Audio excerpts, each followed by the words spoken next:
ಇದು ದ್ವಿದಳ ಧಾನ್ಯಗಳಾಗಿರ್ಬೋದು, ತೈಲ ಧಾನ್ಯಗಳೇ ಆಗಿರ್ಬೋದು, ಅಥವಾ ಮಿಲೆಟ್ಸೇ ಆಗಿರ್ಬೋದು, ಇವುಗಳನ್ನು ಬೆಳೆಯೋದು, ತರಕಾರಿಗಳನ್ನು ಬೆಳೆಯೋದು.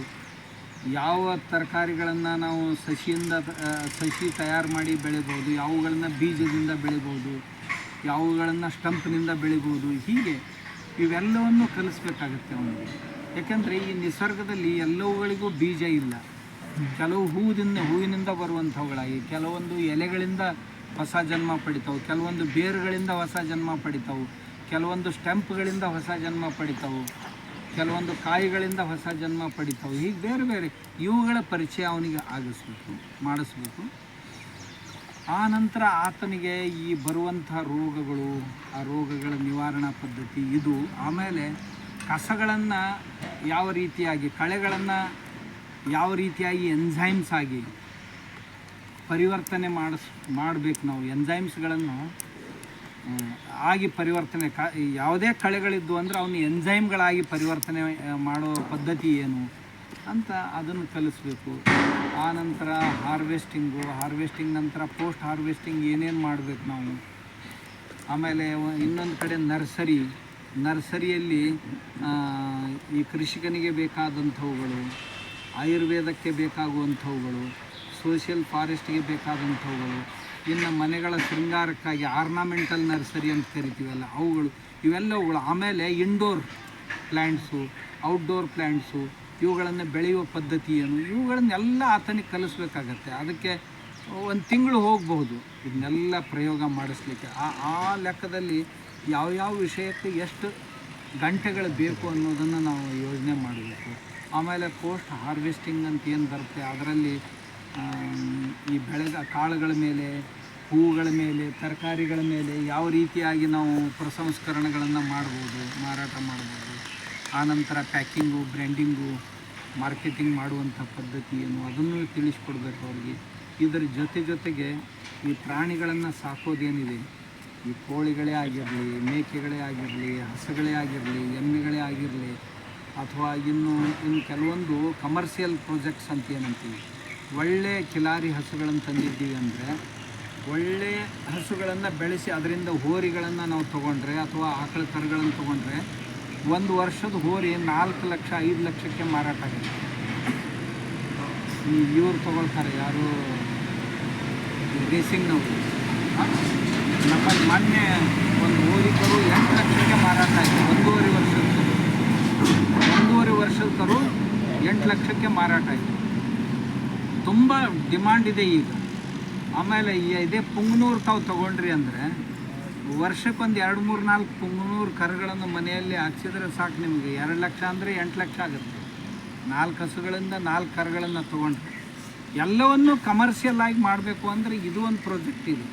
ಎಲ್ಲ ಪ್ರಾಣಿಗಳನ್ನು, ಅದರಲ್ಲಿ ಕೋಳಿಗಳೇ ಆಗಿರಲಿ, ಈ ಆಡುಗಳೇ ಆಗಿರಲಿ, ಅಥವಾ ಹಸುಗಳೇ ಆಗಿರಲಿ, ಎಮ್ಮೆಗಳೇ ಆಗಿರಲಿ, ಇವುಗಳನ್ನು ಕಮರ್ಷಿಯಲ್ ಪ್ರಾಜೆಕ್ಟ್ ಆಗಿ, ಒಂದು ಹಾಲಿಗಾಗಿ ಮಾಡೋದು, ಇನ್ನೊಂದು ಬ್ರೀಡಿಂಗ್ ಆಗಿ ಮಾಡೋದು.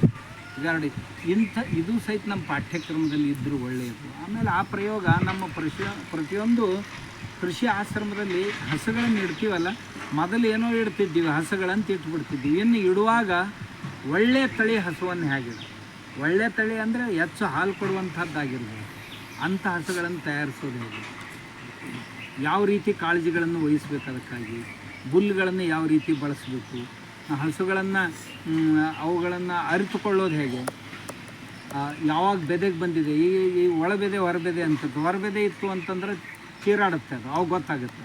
ಒಳಬೆದೆ ಇತ್ತು ಅಂದರೆ ಅದು ಚೀರೋದೇ ಇಲ್ಲ, ಸುಮ್ಮನೆ ನಿಂತಿರುತ್ತೆ. ಆವತ್ತು ಸರಿಯಾಗಿ ನೀರು ಕುಡಿಯೋದಿಲ್ಲ, ಸರಿಯಾಗಿ ಆಹಾರ ತಿನ್ನೋದಿಲ್ಲ.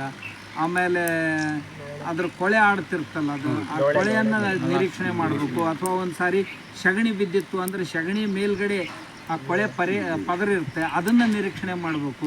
ನಿರೀಕ್ಷಣೆ ಮಾಡಿ, ಇಲ್ಲ ಇದು ಇವತ್ತಿನ ದಿವಸ ಬೆದೆಗೆ ಬಂದಿದೆ, ಇವತ್ತು ನಾನು ಬೆದೆ ಹಾಕಿಸ್ಬೇಕು ಅಂತ ಇವೆಲ್ಲವುಗಳನ್ನು ಆಮೇಲೆ ಪಶು ಚಿಕಿತ್ಸೆಗಳಿಗಾಗಿ ಕೆಲವೊಂದು ಆಯುರ್ವೇದೀಯ ಔಷಧಿಗಳನ್ನು, ಹೋಮಿಯೋಪತಿಕ್ ಔಷಧಿಗಳನ್ನು ಬೆಳೆಸೋದು ಹೇಗೆ, ಇದರದ್ದು ಒಂದು ಪಾಠವನ್ನು ಅವನಿಗೆ ಒಂದು 2-3 ದಿನದ ಪಾಠಗಳನ್ನು ಮಾಡಿದರೆ, ಆಮೇಲೆ ಕೆಚ್ಚಲು ಬಾವು ಬರುತ್ತೆ.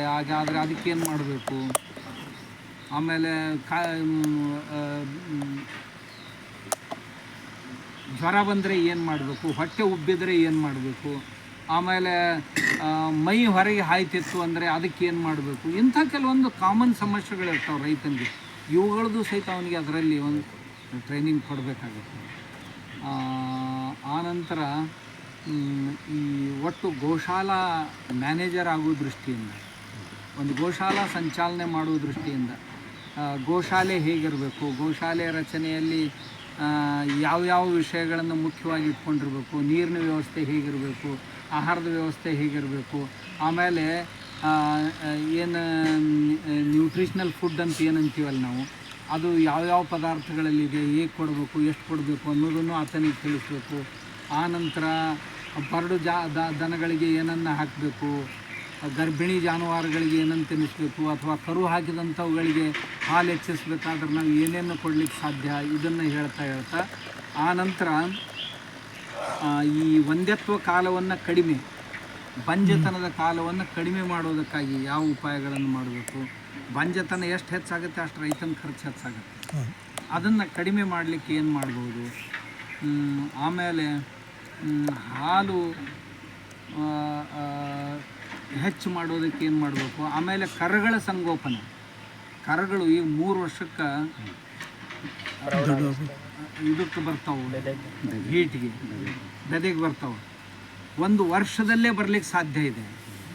250 300 kgವರೆಗೆ ಅದ್ರ ತೂಕ ಆಗಬೇಕು 1 ವರ್ಷದಲ್ಲಿ. ಹಾಗಾದರೆ ಎಷ್ಟು ಹಾಲು ಕುಡಿಸ್ಬೇಕು, ಇನ್ನು ಉಳಿದ ಫುಡ್ ಏನು ಕೊಡಬೇಕು, ಕೊಟ್ಟ ನಂತರ ಒಂದು ಮ್ಯಾಕ್ಸಿಮಮ್ 1.5 ವರ್ಷದಲ್ಲಿ ಅದು ಬೆದೆಗೆ ಬರಲೇಬೇಕು. ಇರದೇ ಇದ್ದರೆ ರೈತನಿಗೆ ಆಗೋದಿಲ್ಲ, ಅದನ್ನ ಕಟ್ಟಿ ಇಟ್ಕೊಳ್ಳಿಕ್ಕೆ ಆಗೋದಿಲ್ಲ. ಆ ರೀತಿಯ ಪ್ರಯತ್ನಗಳನ್ನು ಯಾವ ರೀತಿ ಮಾಡಬೇಕು ಅವನಿಗೆ ಕಲಿಸ್ಬೇಕಿದ್ದಾನೆ. ಆ ನಂತರ ಗೋಶಾಲೆಯ ಸ್ವಚ್ಛತೆ ಆಗಿರಲಿ, ಆಮೇಲೆ ಗೌ ಪ್ರಾಡಕ್ಟ್ಸ್ಗಳಂತ ಏನಿವೆ ಅವುಗಳ ಮಾಹಿತಿ, ಗೌ ಪ್ರಾಡಕ್ಟ್ಸ್ಗಳ ಮಾಹಿತಿ ಅವನಿಗೆ ಕೊಡಬೇಕು. ಆ ನಂತರ ಅದರ ಮಾರ್ಕೆಟಿಂಗ್ ಮಾಡೋದಾಗಲಿ. ಆಮೇಲೆ ಕೌ ಟೂರಿಸಮ್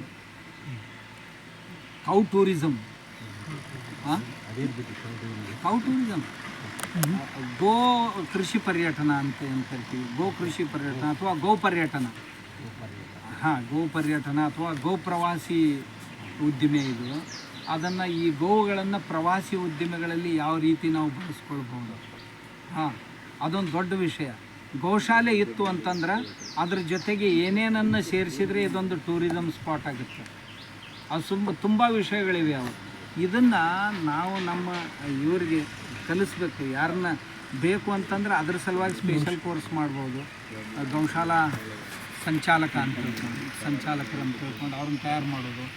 ಆಮೇಲೆ ಗೋ ಚಿಕಿತ್ಸಾ ಒಂದು ವಿಷಯವಾಗಿಟ್ಕೊಂಡು ಹಿಂಗೆ ಇದು ಸಹಿತ ಒಂದು ವಿಷಯವಾಗಿಟ್ಕೊಂಡು ನಾವು ಮಾಡಿದರೆ ನಮ್ಮ ಈ ಕೃಷಿ ಆಶ್ರಮಗಳಂತೇನಿವೆ ಅಲ್ಲಿ ಗುರುಕುಲಗಳು ಯಶಸ್ವಿಯಾಗಿ ಸಾಗ್ತವೆ. ಆಮೇಲೆ ಶನಿವಾರ ರವಿವಾರ ಇದ್ದಾಗ ಅಥವಾ ಸೂಟಿಯ ದಿನಗಳಿದ್ದಾಗ ಶಾಲೆಯ ಮಕ್ಕಳನ್ನು ಆಕರ್ಷಿಸಿ ಅವರಿಗೆ ಕೆಲವೊಂದು ವಿಷಯಗಳ ತರಬೇತಿಯನ್ನು ಕೊಟ್ಟರೆ ಕೃಷಿಯ ಬಗ್ಗೆ ಅವರಲ್ಲಿ ಆಸಕ್ತಿ ಮೂಡಿರಬೇಕು. ಆ ರೀತಿ ಮಾಡಲಿಕ್ಕೆ ಸಾಧ್ಯ. ಹೀಗೆ ಮಾಡಿದರೆ ಆಗ್ಬೋದು ಅನಿಸುತ್ತೆ. ಏನು ಪ್ರತಿ ಸಾರಿ ಕುಂತೀವಿ ಅಂದರೆ ಪ್ರತಿ ಸಾರಿ ಏನೇನೋ ಮತ್ತು ಬಸವಸ್ತಾನ ಮಾಡುವಂಥ ವಿಚಾರಗಳು ಎಲ್ಲರಲ್ಲಿ ಬರ್ತಿರ್ತಾವೆ. ಮಾಡಿ ನೋಡೋಣ ಅಷ್ಟೇ, ಸಾಕಲ್ಲ.